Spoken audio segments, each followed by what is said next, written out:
ایک دن سلطان محمود غزنوی دربار میں آیا۔ تمام مصاحب اور وزراء حاضر خدمت تھے۔ تخت پر تشریف فرما ہونے کے بعد بادشاہ نے اپنے چوغے میں سے ایک نایاب و بیش قیمت موتی نکالا اور وزیر اعظم سے اس کی قیمت دریافت کی۔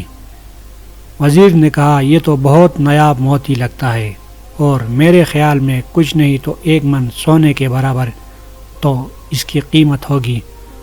سلطان نے وزیر کی تعریف کی اور پھر اسے حکم دیا کہ آپ اس موتی کو توڑ ڈالیے۔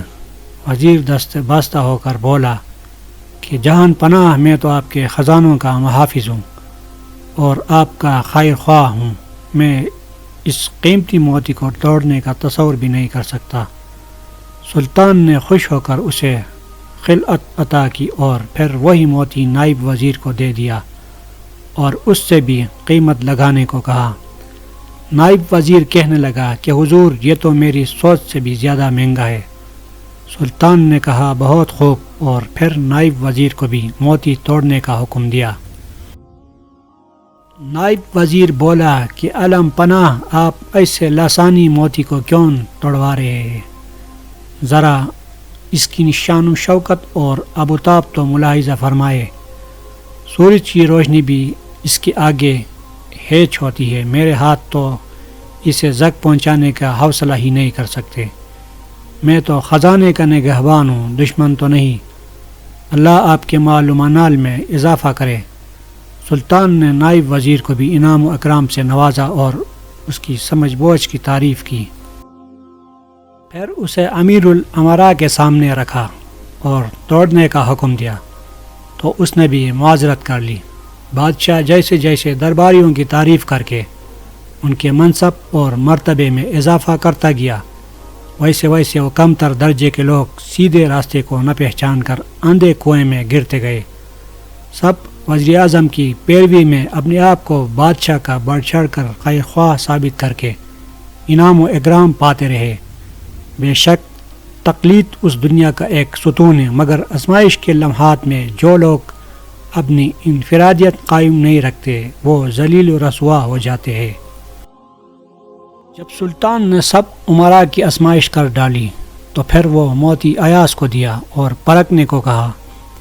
ایاز نے کہا کہ عالم پناہ، میرا ہر اندازہ اس موتی کی قیمت سے کم ہوگا۔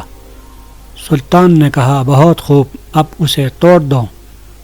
ایاز نے آؤ دیکھا نتاؤ اس موتی کو ایک پتھر سے توڑ ڈالا۔ موتی پتھر کی چوٹ سے چورا چورا ہو گیا۔ وہ غلام اپنے آقا کی آزمائش کے طریقوں سے واقف تھا، اس لیے کسی انعام یا لالچ کے دھوکے میں نہیں آیا۔ اپنے مالک کا حکم اس کی پہلی ترجیح تھی، اس وجہ سے اس نے بلا چون و چرا اس حکم پر عمل کر ڈالا۔ موتی کا ریزہ ریزہ ہونا تھا، سب درباری ششدر رہ گئے، پھر زور سے چلا اٹھے کہ ارے نادان، تیری یہ ہمت کہ ایسا نادر و نایاب موتی توڑ کر پاش پاش کر دیا اور بادشاہ کے نقصان کی رتی برابر بھی پرواہ نہیں کی۔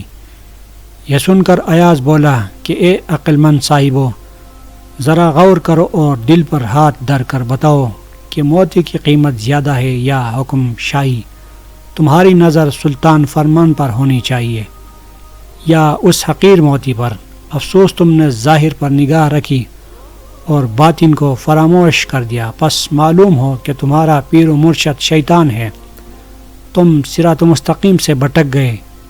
میرے نزدیک سلطان کے ابرو کا اشارہ کافی ہے اور وہ روح ناپاک ہے جو ایک حقیر پتھر کو حکم شاہی سے زیادہ قابل احترام سمجھے۔